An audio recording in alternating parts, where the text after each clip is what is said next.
Halo teman-teman, di kesempatan ini aku mau bahas salah satu program dari Ristek Dikti kita, programnya Kampus Merdeka juga, yaitu persiapan atau bridging course untuk teman-teman yang ingin lanjut studi dengan beasiswa tentunya. Jadi terutama untuk teman-teman yang studinya tuh akan lanjut ke S2 sih, kayak gitu. Jadi gimana cakupan dan programnya, simak videonya sampai habis ya.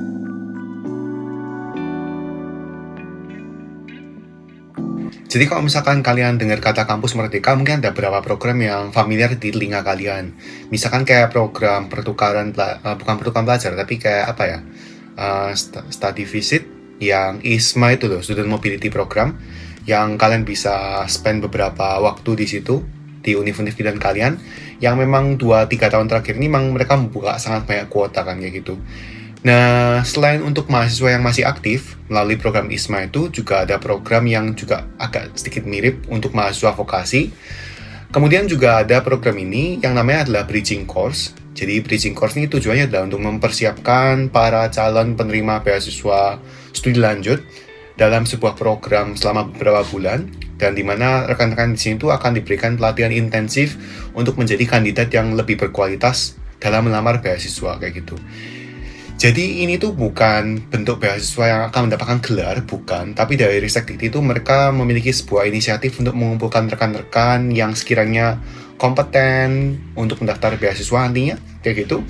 Dan diberikan skill-skill yang sekiranya berhubungan sih sama pelamar beasiswa itu. Misalkan kayak skill bahasa Inggris, skill untuk menulis, dan kawan-kawan. Kayak gitu. Dan selama program ini memang dilaksanakan secara online ya, atau secara daring. Dan kalian tetap akan diberikan beberapa macam uang tunjangan, misalkan kayak uang internet dan kawan-kawan kayak gitu. So, kita langsung ke hal-hal yang terkait ya, yang ada di sini pokoknya. Jadi untuk mendaftarnya ini cukup sederhana, karena mereka nggak punya website yang didedikasikan khusus untuk pendaftaran ini. Mereka tuh mendaftarnya melalui sebuah form ini, Google Form ini. Aku akan taruh linknya nanti di deskripsi video ini.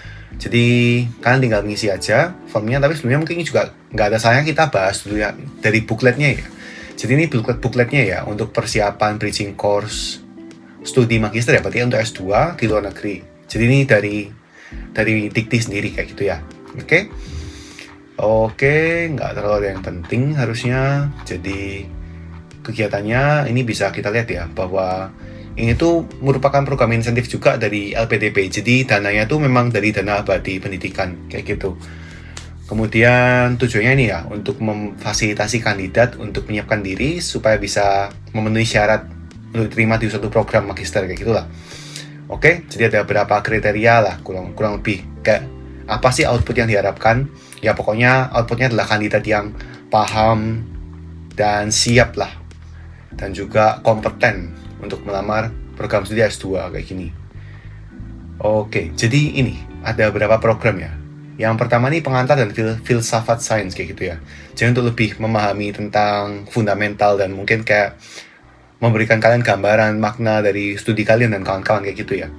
Dan juga beasiswa-beasiswa yang terkait dengan studi lah kayak gitu pokoknya, gitu kan. Kemudian English for academic purpose, jadi lebih lebih fokus ke kemampuan berbahasa Inggris terutama, dan juga yang diperlukan selama lanjut studi itu, entah itu kemampuan interview atau kemampuan speaking, presentasi dan kawan-kawan.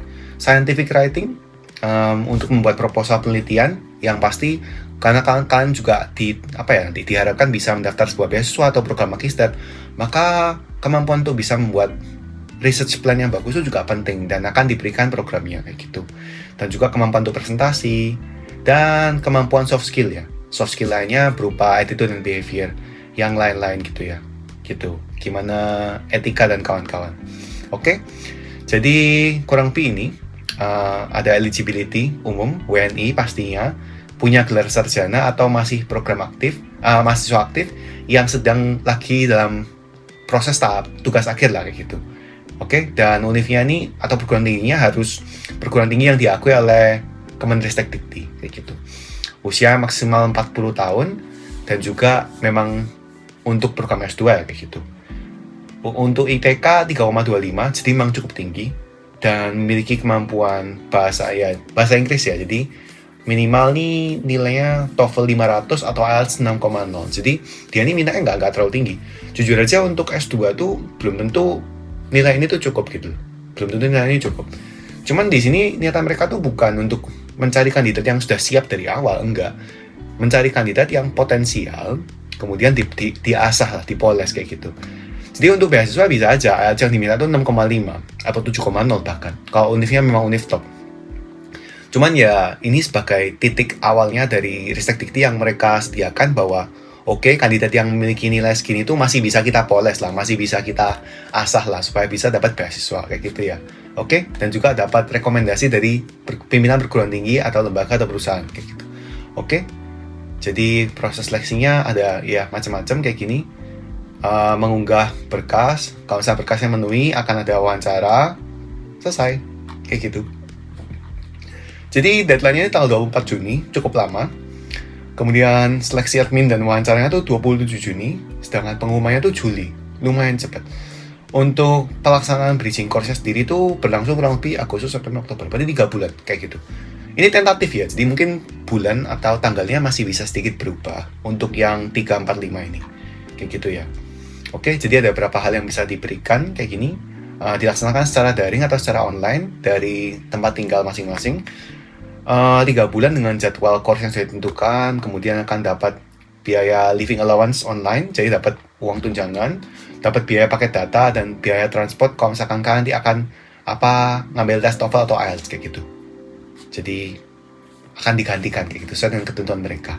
Dan ini ada kontak dari kontak yang bisa dihubungi lah kayak gitu. Oke. Untuk pendaftarannya kalian tinggal pergi ke form ini, kemudian kalian isikan data-data yang diperlukan, nggak ada yang terlalu rumit, nama tanpa gelar, kemudian gelar ya, sarjana kan kayak gitu, kategori, berarti kalian ini sudah lulus atau mahasiswa aktif kayak gitu, nomor HP, NIK, KTP ya kan, dan kawan-kawan kalian isi, uploadnya cukup upload transkrip ya, kemudian upload sertifikat TOEFL atau IELTS, motivation letter diminta kayak gini. Ya ini bebas ya, berarti ini saran aku bahasa Inggris aja sih kayak gitu. Dan surat rekomendasi kayak gini ya, gitu sih. Yang sudah lulus tapi belum bekerja tidak perlu surat rekomendasi. Ya oke, tapi menurut aku tetap kasih aja dari pimpinan univ kalian atau supervisor kalian atau dekan atau siapapun kayak gitu, kasih aja sih. Kayak gitu.